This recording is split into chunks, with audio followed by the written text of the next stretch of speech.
أشهد أن محمدا رسول الله حي على الصلاة ইহুদির হাতে মার খায় উম্মতে মুহাম্মাদি, অথচ 32 বার বলে গায়রিল মাগদুবি আলাইহিম ওয়ালাদ-দাল্লিন। খ্রিস্টানের হাতে মার খায় এই উম্মত, মুশরিকের হাতে মার খায় এই উম্মত।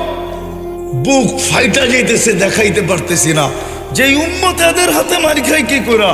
ডেলি 32 বার তো সূরা ফাতিহা আপনি পড়েন, ডেলি 32 বার তো বলেন গায়রিল মাগদুবি আলাইহিম ওয়ালাদ-দাল্লিন।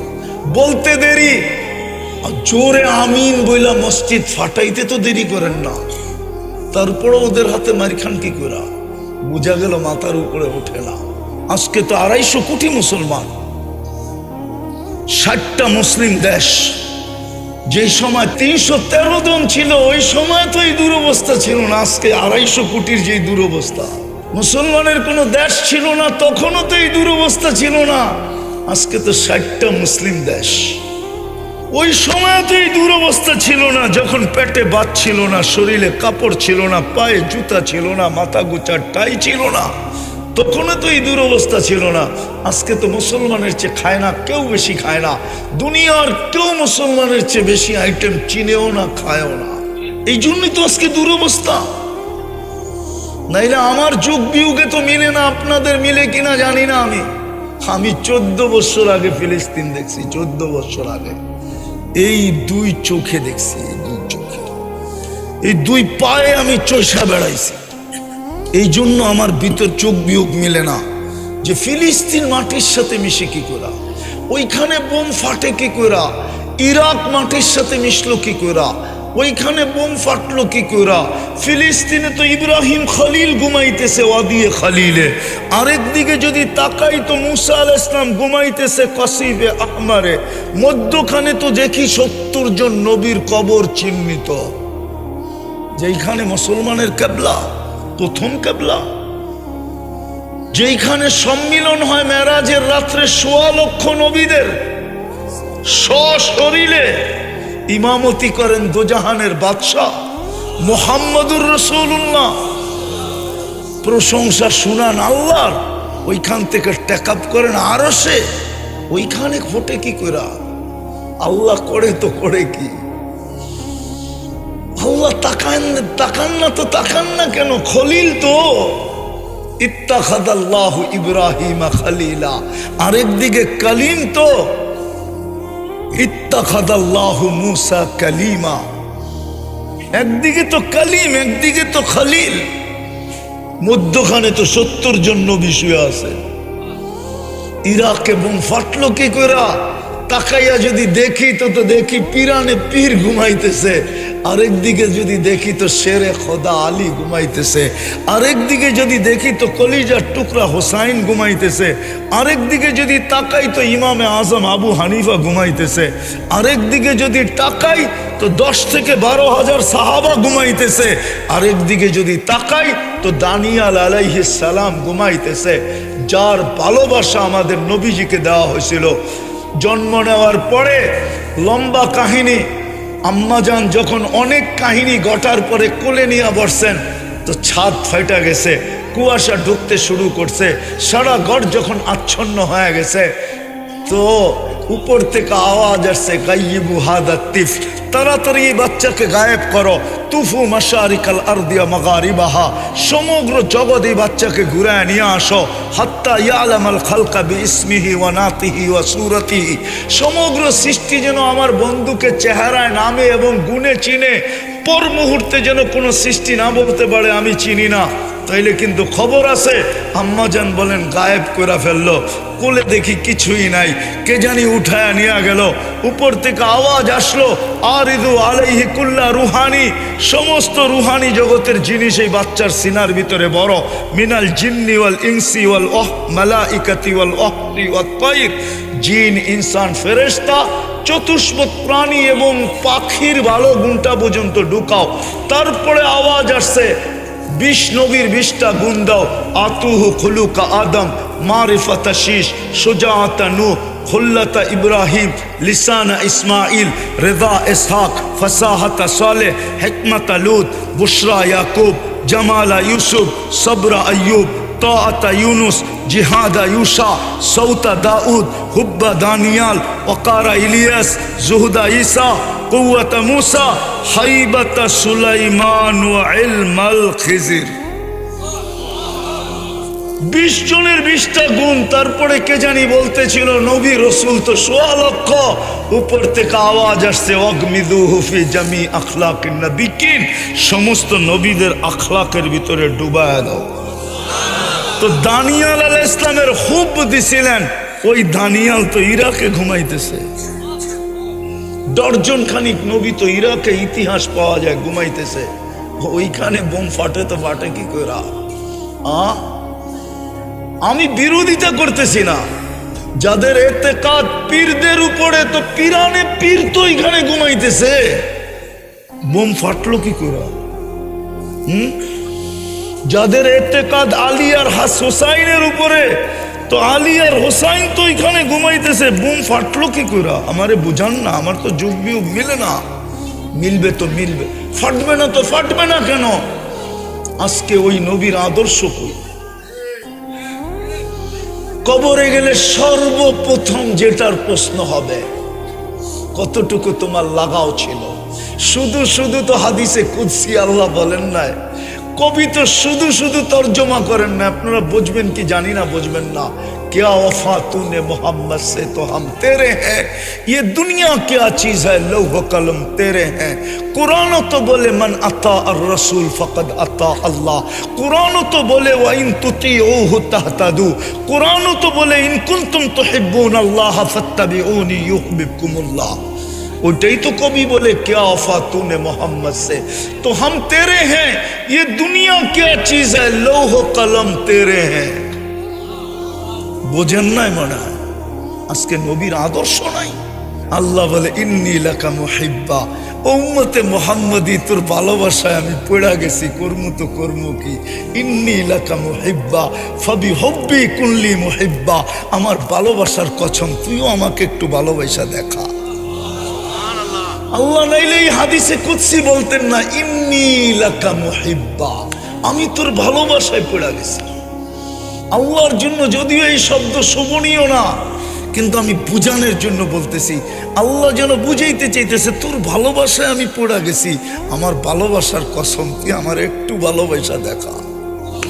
উম্মত যদি ডাক দেওয়ার লগ লগ দৌড়ে চলে আসতো, তাহলে আজকে উম্মতের এই দুরবস্থা হতো না। ইহুদির হাতে মার খায় উম্মতে মুহাম্মাদি, অথচ 32 বার বলে গায়রিল মাগদুবি আলাইহিম ওয়ালাদ-দাল্লিন। খ্রিস্টানের হাতে মার খায় এই উম্মত, মুশরিকের হাতে মার খায় এই উম্মত। বুক ফাইটা যাইতেছে, দেখাইতে পারতেছি না যে উম্মত এদের হাতে মার খায় কি করে। ডেলি 32 বার তো সূরা ফাতিহা আপনি পড়েন, 20 রাতে 3 রাকাত বেতের, 17 রাকাত ফরজ, 12 রাকাত সুন্নতে মুআক্কাদা সূরা ফাতিহা পড়েন না? বেলি 32 বার তো বলেন গায়রিল মাগদুবি আলাইহিম ওয়ালাদ-দাল্লিন। বলতে দেরি, জোরে আমিন বইলা মসজিদ ফাটাইতে তো দেরি করেন না। তারপরে ওদের হাতে মারি খান কি করে? বুঝা গেল মাথার উপরে ওঠে না। উঠবে তো উঠবে কি করে? क्या वफा तूने मोहम्मद से तो हम तेरे हैं। এটারে উল্টায়া দেন, উল্টায়া আমার বন্ধুর দাসত্ব, আমার বন্ধুর গোলাম যদি না হইলে, আমার বন্ধুর আদর্শে আদর্শবান যদি না হইলে, তো এক হাদিসে শব্দ আছে, আল্লাহ বলে মুতু বি আইয়ি আউদিয়াতিন আনতা মুতু ফালা উবালি বিকুমুল্লাহু বালা। যেইখানে মনে চায় ওইখানে যায় মরো, আমি আল্লাহ তোমাদের দিকে তাকায়া দেখবো না না না না না। আজকে মনে হয় তাকায়া দেখতেছেন না, নাইলে হুজুররা দোয়া করে কোথায় যায়? করেন না দোয়া? ডেলি মাদ্রাসায় দোয়া হয় না ফিলিস্তিনের জন্য? কোথায় যায় দোয়া? 1 বছর 3 মাস হইতে তো চললো, আর মাত্র 5 দিন বাকি, আর মাত্র 5 দিন বাকি। 1 বছর 3 মাস হইতে 5 দিন বাকি, 1 বছর 3 মাস। দোয়া তো কবুল হয় না, প্রতিদিন তো মাটির সাথে মিশতেছে। এই জন্য সর্বশেষ কথা মসজিদ বুড়া দিবেন। কে কে দিবেন মসজিদ বুড়া? পাক্কা ওয়াদা? আল্লাহ আমাদেরকে আমল করার তৌফিক দান করেন। ওমা আলাইনা ইল্লাল বালা। আল্লাহুম্মা লাকাল হামদ কামা ইয়ানবাগি লিজালালি ওয়াজহি ওয়া আযীমি সুলতানিক। আল্লাহ বলার পর্ব ছিল শেষ, শোনার পর্ব ছিল শেষ, ভিক্ষার পর্ব চলতেছে। কোন আয়োজনের ভিতরে হাত উঠাইলাম, কোন আঙ্গিনায় হাত উঠাইলাম, কাদেরকে নিয়ে উঠাইলাম, কোন সময় উঠাইলাম। বিশেষ করে যুবকদের হাতের উসিলা করব। ওরা গতকালকে এই সময় কোথায় ছিল, আজকে কোথায় আছে? অন্তরালে যাদের খাওয়া হালাল, পরা হালাল, থাকা হালাল, মা বোনদের হাতের উসিলা দিয়ে আপনার কাছে চাইতেছি। আয় আল্লাহ, ওলামায়ে কেরামের হাতের উসিলা দিয়া চাইতেছি, তুলাবা ইসলামের হাতের উসিলা দিয়া চাইতেছি। বেশি কিছু চাবো না মালিক, শুধু এতটুকু তো অবশ্যই চাবো, এই আয়োজন যেন কবুল হয়, আয়োজকরা যেন কবুল হয়, এই মাদ্রাসা যেন কবুল হয়, এর ওস্তাদ ছাত্র যেন কবুল হয়, এর কমিটি যেন কবুল হয়, এর সাহায্যকারী যেন কবুল হয়, এর সহানুভূতিকারী যেন কবুল হয়, আজকে শ্রোতারা যেন কবুল হয়। আল্লাহ, বিশেষ করে যুবকরা যেন কবুল হয়।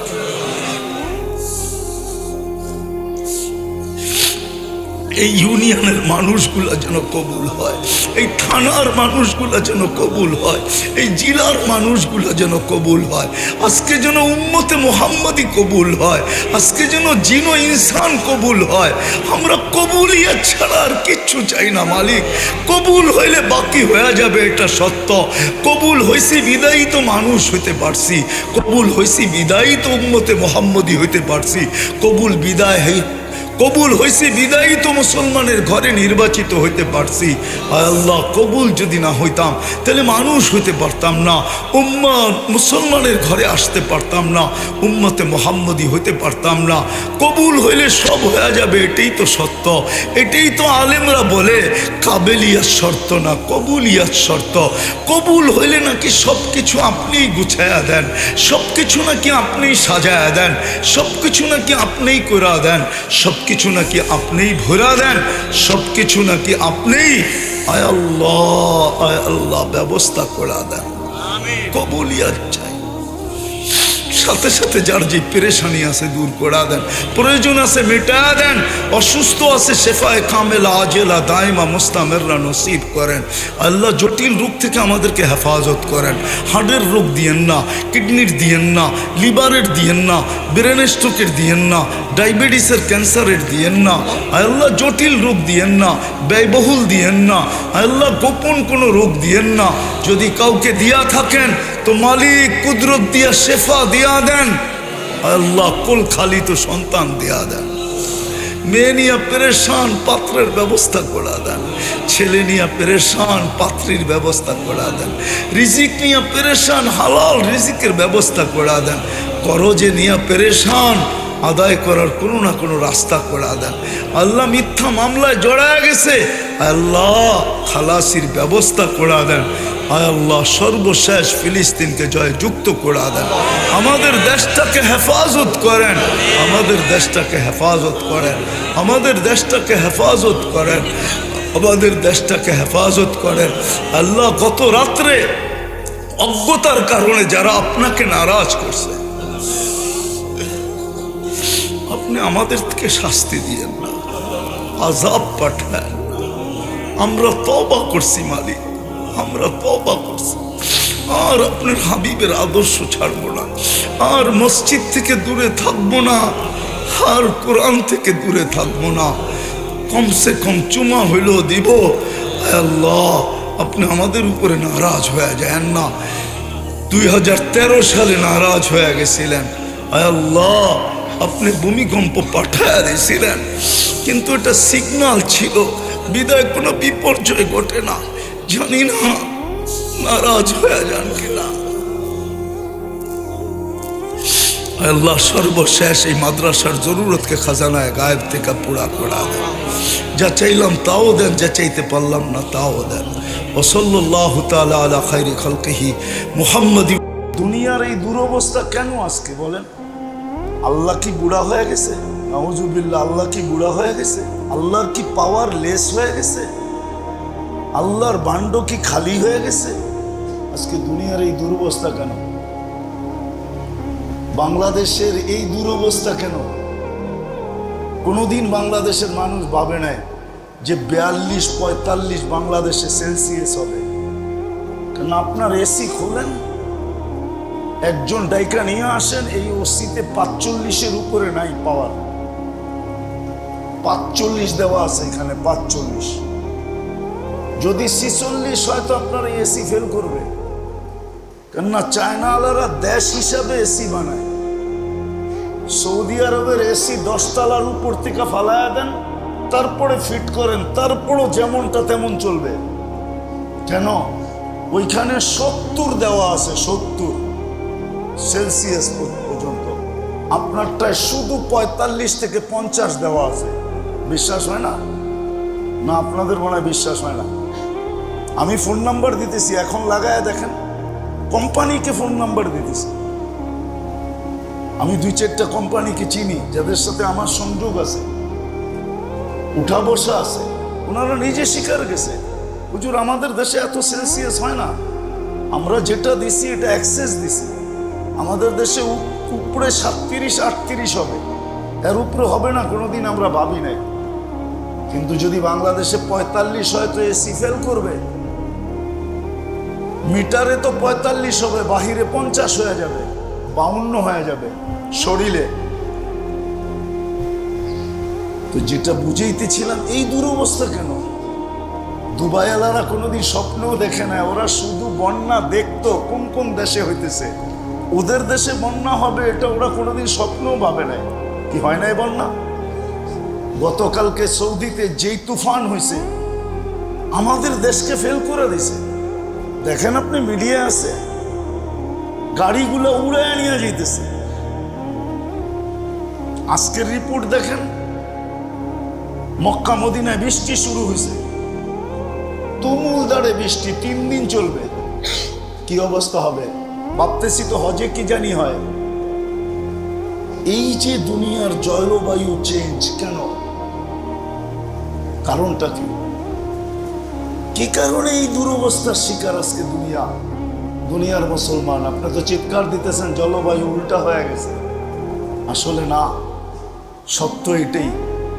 কোরআন হাদিস এটাই বলে যে মানুষের আমলের প্রভাব প্রকৃতির উপরে পড়ে, তখন প্রকৃতি মানুষের বিরুদ্ধে চলে যায়। ওয়েদারও একটা প্রকৃতি। সমুদ্র মানুষের বিরুদ্ধে চলে গেলে ওটার নাম হয় টর্নেডো, ওটার নাম হয় সাইক্লোন। বাতাস মানুষের বিরুদ্ধে চলে গেলে ওটার নাম হয় টর্নেডো।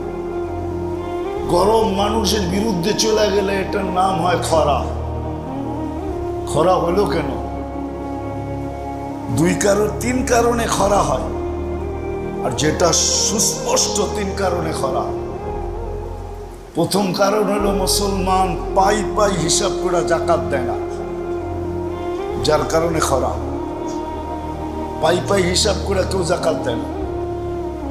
পাই হিসাব করে যদি জাকাত দেওয়ার মতো দিত, তাহলে মুসলিম সমাজে কোনো গরিব থাকতো না, বরং 4-5টা দেশের জাকাত দিয়ে সারা মুসলিম দেশ ধনী হয়ে যেত।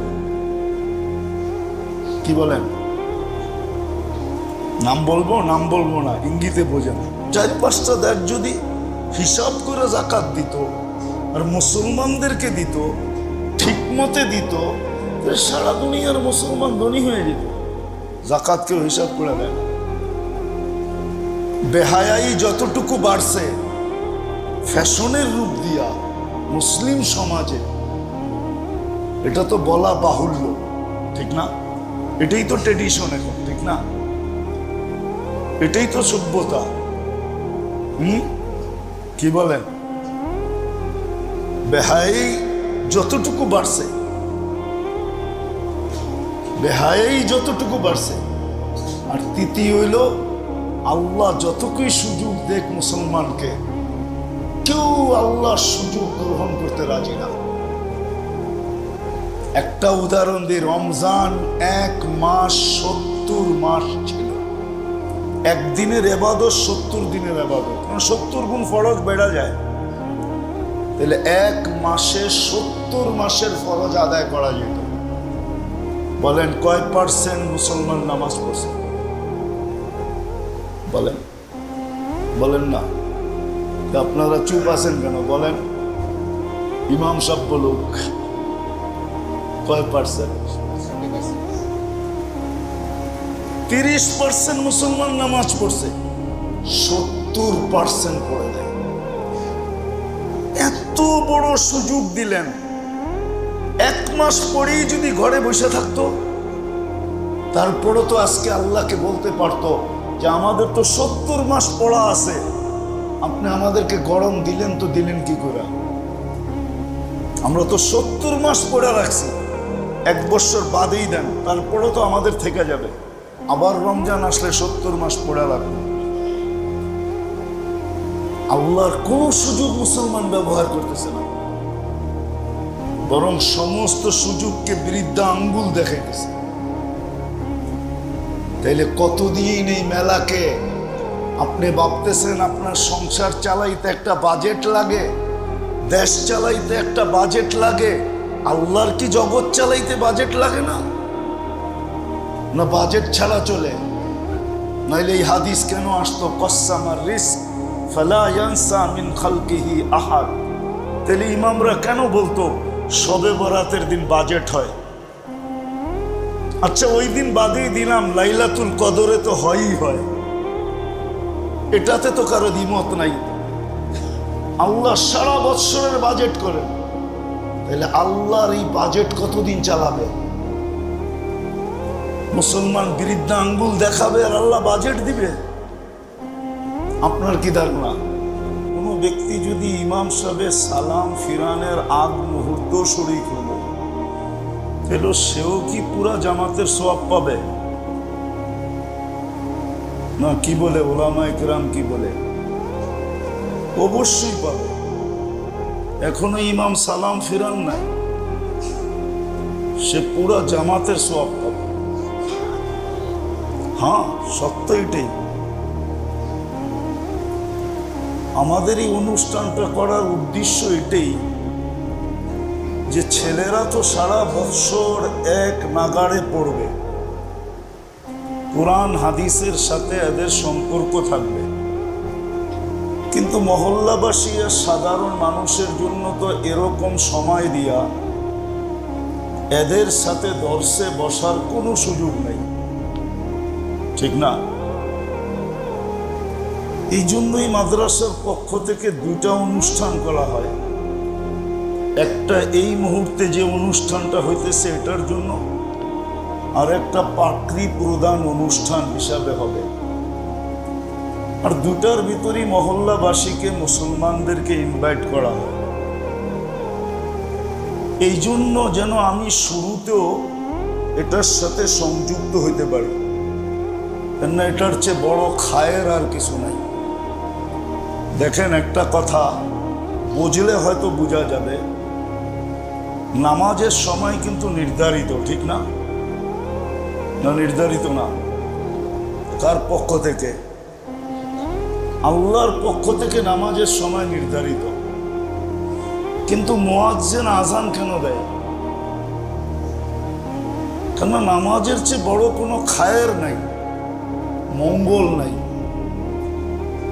মানুষ কাজে কামে হতে পারে তার ভিতরে অনীহা আসতেই পারে, বা তার সে ভুলা যাইতেই পারে, স্মরণ না থাকতেই পারে। এই জন্য আল্লাহ মুয়াজ্জিনকে নির্ধারণ করছেন যেন প্রত্যেক ব্যক্তি নামাজের মতো খায়েরের সাথে নিজেকে সংযুক্ত করতে পারে। এই জন্য কিন্তু আযান এটা নামাজের সময় নির্ধারিত। কোরআন সাফ বলতেছে নামাজের সময় নির্ধারিত, কখন কোন নামাজ পড়বে এটা বিলকুল নির্ধারিত। কিন্তু আল্লাহর এটা ইহসান যে আল্লাহ খায়েরের উপরে দায়ী রেখা দিয়েছেন, দায়ী আহ্বানকারী রেখা দিয়েছেন। এই জন্যই কিন্তু নবীরা আহ্বান করে আইসা খায়েরের উপরে আহ্বান করে। ওলামায়ে কিরাম খায়রের কথা আপনাদের সামনে তুলে ধরে, কেন এটা আল্লাহর নির্দেশ। তো যেটা আমি বুঝাইতেছিলাম, যে একটা কথা মনে আসলো, যে মহল্লাবাসী এই কথা ভাবতে পারে যে এই দুই বেলা আমাদেরকে কেন ডাকা হয়। আমিও বলি কেন ডাকা হয়, ওটাই বলতে চাইতেছিলাম, যে আমরা এটা মাদ্রাসার আঙ্গিনায়ও করে নিতে পারতাম, এটা আমরা মাদ্রাসার কামরায়ও করে নিতে পারতাম। কিন্তু ওই যে নামাজের মেসাল দিয়ে বুঝাইলাম, কেউ যদি ইমাম সাহেবের সালামের পূর্বেও নামাজে ঢুকে গেল 1 মিনিট আগেও, তো সে জামাত পাইল না পাইল না, এটা তো সত্য। আর যে শুরুতে আসলো সেও পাইল। আমাদের ছেলেরা তো সারা বৎসর এটার ভিতরে থাকবে, কিন্তু আম জনসাধারণ এই খায়রের থেকে বঞ্চিত না হয়, এত বড় মঙ্গল থেকে। কিছু জিনিস আছে পরিবেশ ছাড়া বোঝানো যায় না। আমি যেটা বলতেছি খায়ের, এটা হয়তো আমি আজকে বুঝাইতে পারবো না, কিছু কথা বলতে পারবো, কিন্তু যেইভাবে বুঝানোর দিলে গাইথা দেওয়া এইভাবে পারবো না, প্র্যাকটিক্যালি বোঝানো যাবে না। কিন্তু একদিন বুঝে আসবে যে এই যে আমি মনের আগ্রহ নিয়ে সংযুক্ত হইলাম, দর্শের শুরুতে, হাদিসের প্রথম সবকে, মাদ্রাসার প্রথম সবকে, এই যে আমি অল্প সময়ের জন্য নিজেকে সংযুক্ত করলাম, আমারও কিন্তু একটা অংশ এখানে বসে গেল। আবার যখন শেষে বসবো, আবার এসে সংযুক্ত হব, আবার আমার একটা অংশ বসে যাবে। যেমন এরা সারা বৎসর পড়া পাবে, এরকম আমিও একটা অংশীদারিত্বের দাবি করতে পারবো। যেমন দেখেন, উদাহরণটা যদিও ঠিক হবে না কোরআন হাদিসের সাথে, কোরবানি ঈদের বা গরুর হাটে দালালের সংখ্যা কম থাকে না, ঠিক না? কিন্তু নিয়ম হলো গরুর পিঠে যদি একবার হাত দিল, তাহলে বিক্রির পরে মালিক তাকে 10 টাকা হলেও দিতে হবে। এটা হলো ব্রোকারি সিস্টেম, ঠিক না? আপনাদেরকে ডাকার উদ্দেশ্য এটাই, যে আপনারও এই খায়রের ভিতরে যেন একটু হাত লাগায়া নিজের একটা অংশ বসায় নিতে পারেন। এই জন্যই মাদ্রাসাওয়ালা ডাকে, নাহলে কোনো প্রয়োজন ছিল না ডাকার। আমরা কামরায় করে নিতে পারতাম, মাদ্রাসার আঙ্গিনায় করে নিতে পারতাম, নিজেরা করে নিতে পারতাম। কিন্তু হবে একদিন, কিয়ামতের দিন যখন দেখা হবে, তো আপনারাও বলবেন এই সুযোগ থেকে আমাদেরকে আপনারা বঞ্চিত করলেন কেন? একটু আওয়াজ দিলেই তো আমরা এই সুযোগের সাথে সংযুক্ত, এই সুযোগের সদ্ব্যবহার করতে পারতাম, আমরাও এটার সাথে সংযুক্ত হতে পারতাম। এই জন্যই আপনাদেরকে 2 বেলা কমসে কম ডাকা হয়, আবার মাঝে মাঝেও ডাকা হয়। মাদ্রাসাওয়ালারা মহল্লাবাসীকে বা সাধারণ মুসলমানকে মাঝে মাঝেই ডাকে, কিন্তু কেউ হয়তো বিরক্তি বোধ করে যে আমাদেরকে কেন ডাকে। আবার কেউ অন্যরকম উক্তি যুক্তিও করে যে হুজুরগো কোনো কাম নাই, খালি আমাদেরকে ডাকে আর চান্দা চায়।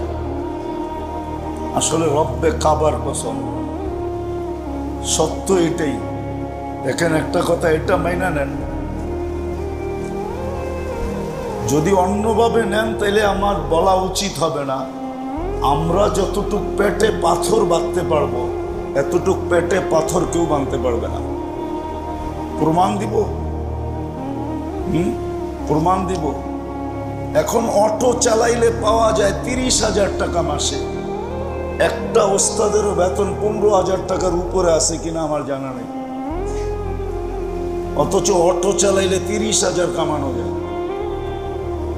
সে কি 15,000-এ ছাড় দেয় নাই? কি আপনার যদি কামানের সুযোগ থাকতো আপনি কি ছাড় দিতেন? বলেন, ভালো ভালো লোকদের তো আমরা দেখি এই সমাজে যে অফিস আদালতে সুযোগ আসলে ছাড় দেয় না। ইঙ্গিতে বললাম, আমরা যতটুকু পেটে পাথর বাঁধতে পারবো, এটা বুকে হাত দিয়ে বলতেছি, এতটুকু বাঁধতে পারবে না। যার কারণেই মসজিদ মাদ্রাসাগুলো চলতেছে। নাহলে একজন ইমামের বেতন কয় টাকা বলেন? এতটুক বেতন তো আপনার, যতটুক ইমাম পায় এতটুক তো আপনার চা নাস্তায় চলে যায়। বাকি সংসার চালানোর কথা তো বাদেই দিলাম, তারপরও তো এরা লেগা আছে। অন্যভাবে নিয়েন না, এটা সঠিকভাবে যদি বুঝেন তাহলে সহি বুঝ আসবে। আর নাইলে আপনিও উক্তি করবেন, যুক্তি করবেন, কটাক্ষ করবেন, কিন্তু সহিভাবে যদি বোঝেন তাহলে বুঝে আসবে। তো হুজুররা আসলে চান্দার জন্য আপনাদেরকে একত্রিত করে না, মাঝে মাঝে ডাকে না। আজ পর্যন্ত দিনই প্রতিষ্ঠান বন্ধ হয় নাই। বহুতবার হুমকি আসছে, ধমকি আসছে, সবাই বলছে কিচ্ছু দিব না। আল্লাহর যতদিন চালানের অতদিন আল্লাহ এগুলাকে চালাবে, এতে কোনো সন্দেহ নেই। কিভাবে চালাবে এটা আপনি আর আমি জানি না, কেননা ইন্দাহু উম্মুল কিতাব, আসল বুকস তো আল্লাহর কাছে, ওটাই লেখা আছে। শুধু আমরা আপনাদেরকে বারবার ডাকি, বৎসরে 2 বার তো ডাকি, মাঝে মধ্যেও ডাকি, শুধু সংযুক্ত করার জন্য, যেন কিয়ামতের দিন বলা যায় যে আমিও সংযুক্ত ছিলাম, আমিও সংযুক্ত ছিলাম। এরা তো সারা বৎসর পড়বে, ছুটি দিলে বাড়িতে যাবে, নাইলে যাবে না। কিন্তু আপনার আমার কাছে তো সুযোগ হবে না যে একদিন এসে হাদিসের দর্শে বসবো। আমরা দেখি ফজরের পরে কিন্তু আমি বারিন্দেই পড়াই, কখনো মাগরিবের পরেও পড়াই, কখনো জোহরের পরেও পড়াই। কিন্তু আমরা অন্য জায়গায় দেখছি, অন্য জায়গায় দেখছি, আমরা যখন দেওবন্দে ছিলাম তখন আমরা দেখছি, আমি যখন বাহিরে পড়াইতাম তখন দেখতাম ফোন আসতো, হুজুর সবক কখন বসবেন? কেন বাবা, আপনি তো ছাত্র না? হুজুর আমরা একটু বরকতের জন্য বসবো। কিন্তু আমি দেখি আমার মহল্লার কেউ ফজরের পরে বসে না, যে চলো আমি তো বুঝবো না, কমসে কম হাদিসের ধ্বনিটা তো কানে আসবে, আল্লাহর রসুলের হাদিসের ধ্বনি। দুনিয়ার এই দুরবস্থা কেন আজকে বলেন? কেন? আল্লাহ কি বুড়া হয়ে গেছে? নাউজুবিল্লাহ, আল্লাহ কি বুড়া হয়ে গেছে? আল্লাহর কি পাওয়ার লেস হয়ে গেছে? আল্লাহর বান্ড কি খালি হয়ে গেছে? আজকে দুনিয়ার এই দুরবস্থা কেন? বাংলাদেশের এই দুরবস্থা কেন? কোনোদিন বাংলাদেশের মানুষ ভাবে নাই যে 42-45 বাংলাদেশে সেলসিয়াস হবে। কেন? আপনার এসি খোলেন, একজন ডাইকা নিয়ে আসেন, এই ওসিতে 45-এর উপরে নাই পাওয়ার। 45 দেওয়া আছে এখানে, 45। যদি 46 হয় তো আপনার এসি ফেল করবে। কেননা চায়নাওয়ালারা দেশ হিসাবে এসি বানায়।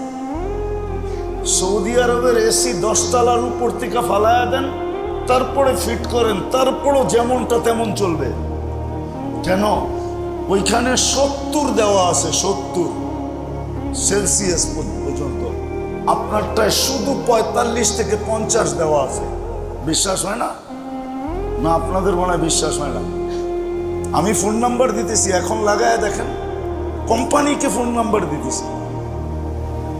আমি 2-4টা কোম্পানিকে চিনি, যাদের সাথে আমার সংযোগ আছে, উঠা বসা আছে। ওনারা নিজে স্বীকার গেছে, হুজুর আমাদের দেশে এত সেলসিয়াস হয় না, আমরা যেটা দিছি এটা এক্সেস দিছি। আমাদের দেশে উপরে 37-38 হবে, এর উপরে হবে না কোনোদিন, আমরা ভাবি নাই। কিন্তু যদি বাংলাদেশে 45 হয় তো এসি ফেল করবে। মিটারে তো 45 হবে, বাহিরে 50 হয়ে যাবে, 52 হয়ে যাবে শরীরে। তো যেটা বুঝাইতেছিলাম, এই দুরবস্থা কেন? দুবাইওয়ালারা কোনোদিন স্বপ্নও দেখে না, ওরা শুধু বন্যা দেখতো কোন কোন দেশে হইতেছে, ওদের দেশে বন্যা হবে এটা ওরা কোনোদিন স্বপ্নও ভাবে নাই। কি হয় নাই বন্যা? গতকালকে সৌদিতে যেই তুফান হয়েছে আমাদের দেশকে ফেল করে দিছে। দেখেন আপনি, মিডিয়া আছে, গাড়িগুলো উড়ে নিয়ে যাইতেছে। আজকের রিপোর্ট দেখেন, মক্কা মদিনায় বৃষ্টি শুরু হয়েছে, তুমুল দাঁড়ে বৃষ্টি, 3 দিন চলবে। কি অবস্থা হবে ভাবতেছি তো, হজে কি জানি হয়। এই যে দুনিয়ার জলবায়ু চেঞ্জ কেন? কারণটা কি? কি কারণে এই দুরবস্থার শিকার আজকে দুনিয়ার মুসলমান? আপনি তো চিৎকার দিতেছেন জলবায়ু উল্টা হয়ে গেছে। আসলে না, সত্য এটাই। কোরআন হাদিস এটাই বলে যে মানুষের আমলের প্রভাব প্রকৃতির উপরে পড়ে, তখন প্রকৃতি মানুষের বিরুদ্ধে চলে যায়। ওয়েদারও একটা প্রকৃতি। সমুদ্র মানুষের বিরুদ্ধে চলে গেলে ওটার নাম হয় টর্নেডো, ওটার নাম হয় সাইক্লোন। বাতাস মানুষের বিরুদ্ধে চলে গেলে ওটার নাম হয় টর্নেডো। গরম মানুষের বিরুদ্ধে চলে গেলে এটার নাম হয় খরা। খরা হলো কেন? 3 কারণে খরা হয়, আর যেটা সুস্পষ্ট 3 কারণে খরা। প্রথম কারণ হলো মুসলমান পাই হিসাব করে জাকাত দেয় না, যার কারণে খরা। পাই হিসাব করে কেউ জাকাত দেয় না। পাই হিসাব করে যদি জাকাত দেওয়ার মতো দিত, তাহলে মুসলিম সমাজে কোনো গরিব থাকতো না, বরং 4-5টা দেশের জাকাত দিয়ে সারা মুসলিম দেশ ধনী হয়ে যেত। কি বলেন? নাম বলবো না, ইঙ্গিতে বোঝেন। 4-5টা দেশ যদি হিসাব করে জাকাত দিত আর মুসলমানদেরকে দিত, ঠিক মতে দিত, তাহলে সারা দুনিয়ার মুসলমান ধনী হয়ে যেত। জাকাত কেউ হিসাব করে দেয় না। বেহায়াই যতটুকু বাড়ছে ফ্যাশনের রূপ দিয়া মুসলিম সমাজে, এটা তো বলা বাহুল্য, ঠিক না? এটাই তো ট্রেডিশন এখন, ঠিক না? এটাই তো সভ্যতা। কি বলেন? বেহায়াই যতটুকু বাড়ছে, আর তৃতীয় হইল আল্লাহ যতটুকুই সুযোগ দেখ মুসলমানকে, কেউ আল্লাহর সুযোগ গ্রহণ করতে রাজি না। একটা উদাহরণ দিই, রমজান 1 মাস 70 মাস ছিল। একদিনের এবাদত 70 দিনের এবাদত, 70 গুণ ফরজ বেড়া যায়। তাহলে 1 মাসে 70 মাসের ফরজ আদায় করা যেত। বলেন কয় % মুসলমান নামাজ পড়ছে? বলেন না, আপনারা চুপ আছেন কেন? বলেন, ইমাম সাহেব বলুক, কয় %?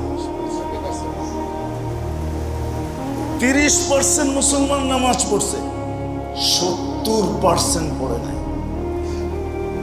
এত বড় সুযোগ দিলেন, 1 মাস পরেই যদি ঘরে বসে থাকতো, তারপরে তো আজকে আল্লাহকে বলতে পারতো যে আমাদের তো 70 মাস পড়া আছে, আপনি আমাদেরকে গরম দিলেন, তো দিলেন কি করে? আমরা তো 70 মাস পড়ে রাখছি, 1 বছর বাদেই দেন, তারপরে তো আমাদের থেকে যাবে। আবার রমজান আসলে 70 মাস পড়ে রাখবো। আল্লাহর কোন সুযোগ মুসলমান ব্যবহার করতেছে না, বরং সমস্ত সুযোগকে বৃদ্ধা আঙ্গুল দেখাইতেছে। তাইলে কতদিন এই মেলাকে আপনি ভাবতেছেন আপনার সংসার চালাইতে একটা বাজেট লাগে, দেশ চালাইতে একটা বাজেট লাগে, আল্লাহর কি জগৎ চালাইতে বাজেট লাগে না? না বাজেট ছাড়া চলে? নাইলে এই হাদিস কেন আসতো, কসামার রিস্ক ফালা ইয়ানসা মিন খালকিহি আহাদ? তাহলে ইমামরা কেন বলতো শবে বরাতের দিন বাজেট হয়? আচ্ছা ওই দিন বাদেই দিলাম, লাইলাতুল কদরে তো হয়ই হয়, এটাতে তো কারো দ্বিমত নাই। আল্লাহ সারা বৎসরের বাজেট করেন, তাহলে আল্লাহর এই বাজেট কতদিন চালাবে? মুসলমান বিরুদ্ধে আঙ্গুল দেখাবে আর আল্লাহ বাজেট দিবে? আপনার কি ধারণা? সন্তান 2 দিন বিরুদ্ধাচরণ করলে আপনি মানতে পারেন না, স্বামী করলে স্ত্রী মানতে পারে না, স্ত্রী করলে স্বামী মানতে পারে না, ভাই করলে ভাই মানতে পারে না, বোন করলে ভাই মানতে পারে না, বোন মানতে পারে না, আল্লাহ কতদিন মানবে? এই জন্যই তো আল্লাহ বলছে আজকে এই দুরবস্থার শিকার আমরা এই জন্য। যা হোক, এই কথাটাই বলার ছিল যে আমরা আপনাদেরকে মাঝে মাঝে যে বিরক্ত করি, হয়তো আপনারও বিরক্ত বোধ হন, বিরক্ত অনুভব করেন যে আমাদেরকে বারবার কেন ডাকে, কিন্তু আমরা 2 বার তো আপনাদেরকে ডাকি। একবার হলো যখন ছাত্রদেরকে পাগড়ি দেওয়া হয়, এটা মনে করেন যে সালামের পূর্ব মুহূর্তে আইসা কেউ নামাজের জামাতে শরীক হল, তাকে যেরকম জামাতের ভিতরে গণ্য করা হবে, এটা হলো এরকম।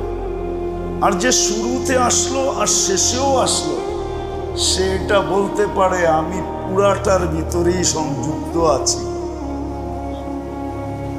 কারে খায়েরের ভিতরে আল্লাহ আমাদেরকে এই সুযোগটা দিছেন, বিদায় এই সুযোগটা আমরা আমাদের ভিতরে সীমাবদ্ধ না রেখা,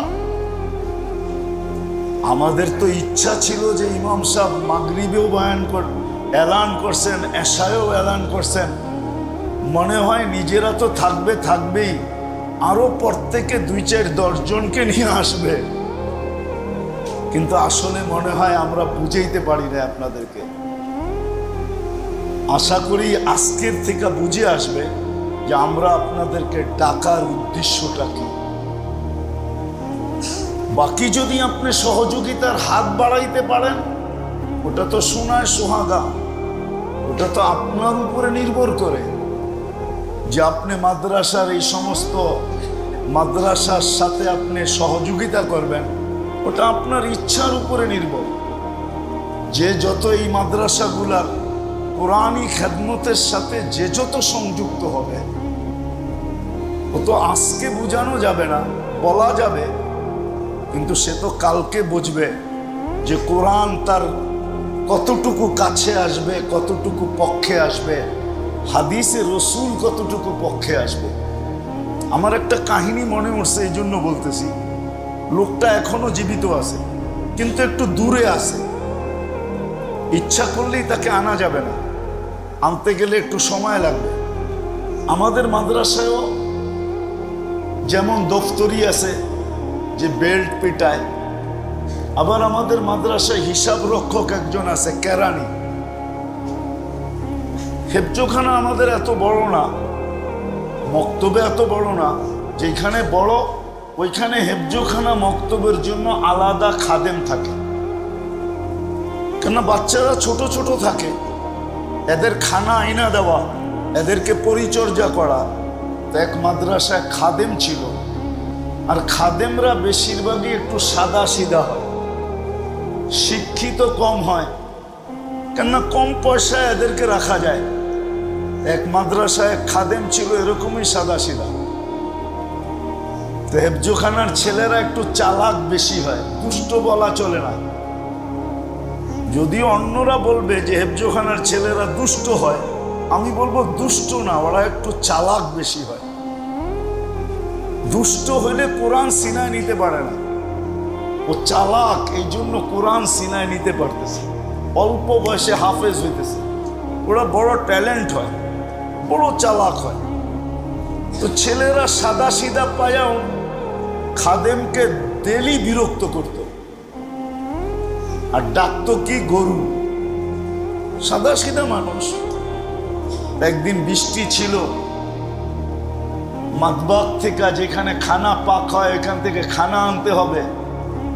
তো ছেলেরা হাকুয়েরা তাকায় আছে আর চিৎকার দিতেছে, গরুটা কই গেল, এখনো খানা নিয়ে আসে না। তো বেচারায় বিরক্ত হইয়া বিছতে বিছতে খানা নিয়ে আসছে। তো ওকে দেখতে দেরি, ছাত্ররা চিৎকার দিতে দেরি করে না, এই যে গরুটা আসলো। তো বেচারা সাদা সিধা মানুষ চেতলে কিন্তু অনেক চেতে না, কিন্তু কখনো যদি চেতা যায় তাহলে কিন্তু অনেক চেতে। যেমন বোবা মানুষ চেতে না, আর যদি চেতা যায় তাহলে কিন্তু দড়ি ছিঁড়া গরুর মতো, ও কাউকে মানে না। তো খানা নামায় দিয়া মোহতামিম সাহেবকে বলতেছে, আমি চাকরি করব না না না। বলছে কেন? বলছে ছেলেরা সব উল্টা পাল্টা, কিচ্ছু শিখান না, সারাদিন গরু বলে বৃষ্টির ভিতরে খানা নিয়ে আসলাম, তাও গরিব বলে আর কত সইব, বলে চলে গেছে। রাত্রে 2টা-3টা বাজছে, তো মোহতামিম সাহেবের দুয়ারে জানি কে, দরজায় কে খটখটাইতেছে। বেচারায় উল্টা খুলছে, দেখে দারোয়ান ওই খাদেম। তো বলছে এত রাত্রে? হুজুর এতদিন চাকরি না দেখা করছি, এখন চাকরি দেখা করব, আমি চাকরি করতে আসছি। বলে তুমি না বললা চাকরি করব না? এতদিন তো শুই না, এখন দেখা।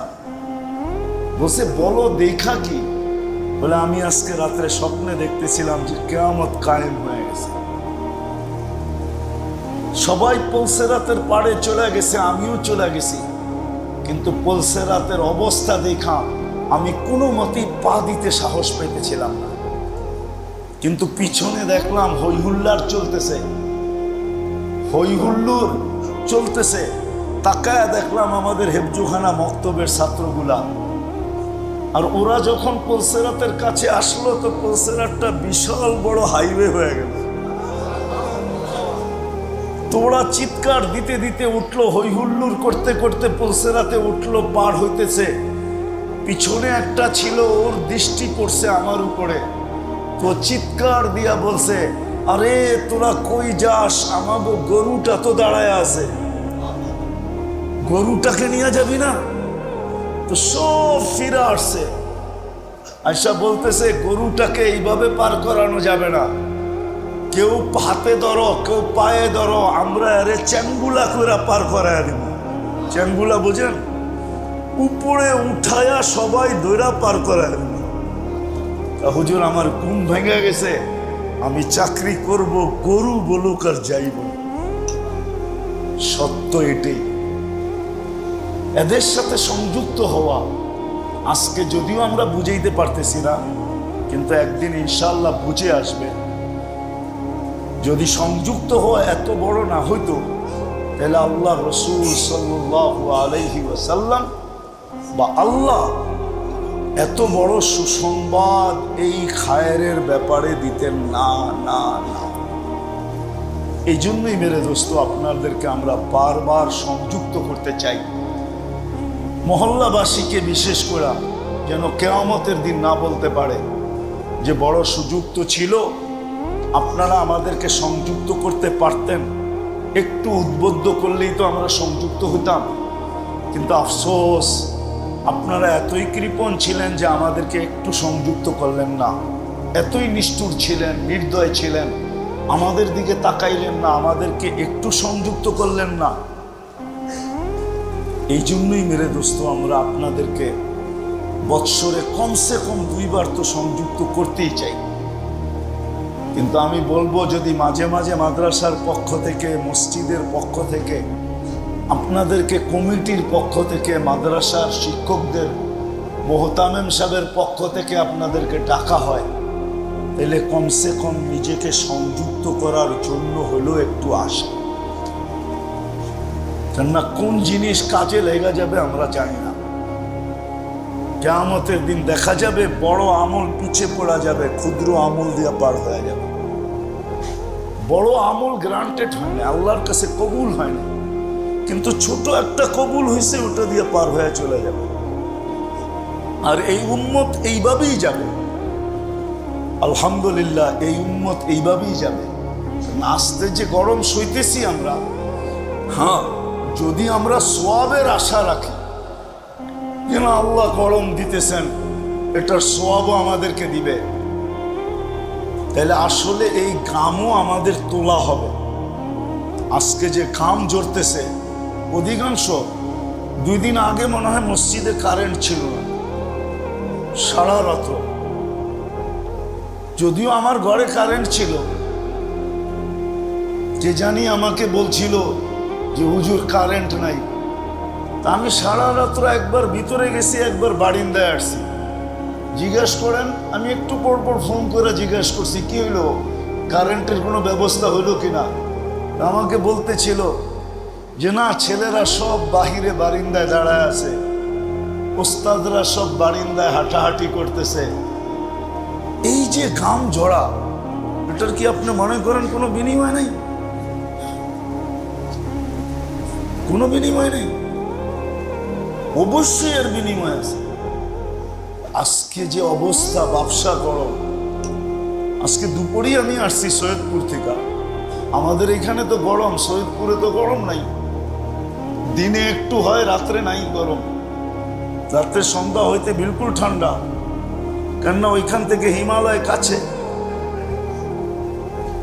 যার কারণে ওইখানে ঠান্ডা। আমি তো 2 দিন ছিলাম সৈয়দপুরে। তো আমাদের এখানে যে গরম পড়তেছে, চুয়াডাঙ্গার এদিকে যে গরম পড়তেছে, আরো নাকি শুনলাম 3-4 দিন থাকবে।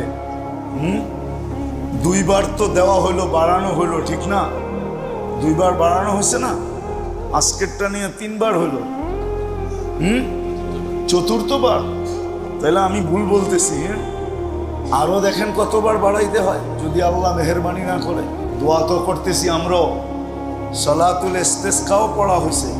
আমার মনে আছে হাফিজি হুজুর রহমতুল্লাহ আলাইহি থাকাকালীন লালবাগ কিলার মাঠে আমরা বৃষ্টির জন্য নামাজ পড়ছি।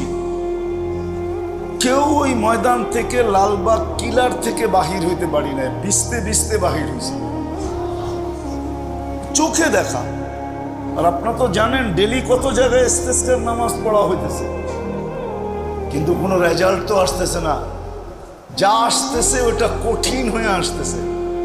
আপনারা তো জানেন না, গত পরশুদিনই আমি যেতেছিলাম সৈয়দপুর। তো বাংলাদেশের একজন ভালো ব্যক্তিত্ব, উনি এয়ারপোর্টে ছিল। আমার সাথে খুব, আমি চিনি না, আমাকে খুব চিনে মিডিয়ার মাধ্যমে। উপরে নিয়ে গেছে, তো বলতে হলো হুজুর আমি কালকে সিলেট ছিলাম, যে সিলেটে শুধু বৃষ্টি হয় নাই, রাত্রে আমরা যাইতেছিলাম পাখি খাইতে। সিলেটে একটা জায়গা আছে, পাখির গোশত বিক্রি করে, ঢাকার থেকে বড় বড় লোকেরা গাড়ি নিয়ে যায়, শুধু পাখির গোশত, ওইখানে বড় বড় পাখি। বলে আমিও কাজে গেছি, খাওয়ার জন্য গেছি। বলছে আমি জীবনে কোনোদিন এরকম বৃষ্টিও দেখি নাই, আর বৃষ্টির সাথে এরকম বাতাসও দেখি নাই। তো আসলে যেটা আমরা চাই, তো বললো বৃষ্টি তো হইলো, কিন্তু কোনো ঠান্ডা হইল না। হাদিসে পরিষ্কার আছে কিয়ামতের আগে বৃষ্টি হবে, কিন্তু ঠান্ডা হবে না। 72টা আলামতের ভিতরে একটা এটাও লেখা আছে যে বৃষ্টি হবে, কিন্তু ঠান্ডা হবে না। আপনি ভাবলেন বৃষ্টি হলে ঠান্ডা হয়ে যাবে? যতক্ষণ বৃষ্টি হয়েছে ততক্ষণ ঠান্ডা হবে। কিন্তু এই কয়েকদিন মাটির নিচে গরম যেটা ঢুকছে, বৃষ্টি হওয়ার পরে তো ওই গরমটা মাটির ভিতর থেকে বাহির হবে, ঠিক না? তা আপনি ওয়েদারটা কি ঠান্ডা হবে না আরো গরম হবে? একটা যুক্তি দিয়া বুঝান। হ্যাঁ, আল্লাহ যদি ঠান্ডা করে দেয়, তাহলে বৃষ্টিরও দরকার নেই, কিছুরই দরকার নেই। রমজানের মতো হয়ে যাবে। যারা শুধু কি বলে, সৌদি আরব ওয়ালারা শুধু ফ্রিজের বরফ দেখছে, কিন্তু আকাশ থেকে আইস পড়া দেখে নাই। কিন্তু রমজানে দেখছে অর্ধেক সৌদি আরব বরফের নিচে ঢেকে গেছে, মরুভূমি বরফের নিচে ঢেকে গেছে। এরা দেখছে রমজানে সৌদি আরবে এটি হয়েছে, বরফ পড়ছে। তো আল্লাহ চাইলে যদি ওয়েদার ঠান্ডা করতে চান, তো বৃষ্টির দরকার হবে না। আগুনও তো জানতো না। ইব্রাহিম আলাইহিস সালাম আগুনে ঢুকার পূর্বে, আপনারা বলেন আগুন কি জানতো যে তার ভিতরে ঢুকবে আর জ্বলবে না? কি বলেন, জানতো? কিন্তু যখন ইব্রাহিম আলাইহিস সালাম ঢুকছে, আল্লাহ আগুনের কানে কানে বলে দিয়েছেন কুনি বারদাম ওয়া সালামা। দুনিয়া আগুন দেখো দেখো, কিন্তু ইব্রাহিমের গায়ে যেন না লাগে, গরমও যেন না লাগে। এর ভিতরেই তোমাকে শীতলতা তৈরি করতে হবে। ওই দিন থেকে আগুন জানে। আল্লাহ যদি চায় ওয়েদার ঠান্ডা করতে, বৃষ্টির দরকার হবে না। সকালে উঠে দেখবেন ওয়েদার ঠান্ডা, আল্লাহ নামায়া দিছে টেম্পারেচার। যা হোক, যেটা বললাম, আসল আমার বলার উদ্দেশ্য ছিল যে আপনাদেরকে আমরা মাঝে মাঝেই কেন যুক্ত করতে চাই, এটাই আমার বলার উদ্দেশ্য ছিল।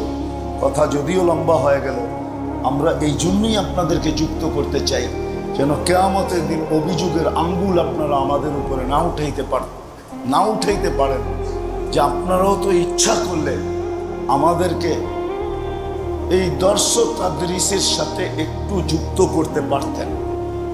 যেমন কোনো ব্যক্তি ছুটতে ছুটতে আসলো আর দেখলো 4 রাকাত হয়ে গেছে, ইমাম সাহেব সালাম ফিরানের কাছে কাছে চলে গেছে, আর সে নিয়াত বান্দা বসা পড়লো, সে যেরকম জামাতের সাথে শরীক হয়ে গেল, আপনাদেরকেও আমরা এরকম শেরকত করানোর জন্য, অংশীদারিত্বের অধিকারী হওয়ার জন্য, যেন আপনি অংশীদারিত্ব দাবি করতে পারেন, এই জন্য আমরা আপনাদেরকে যুক্ত করি।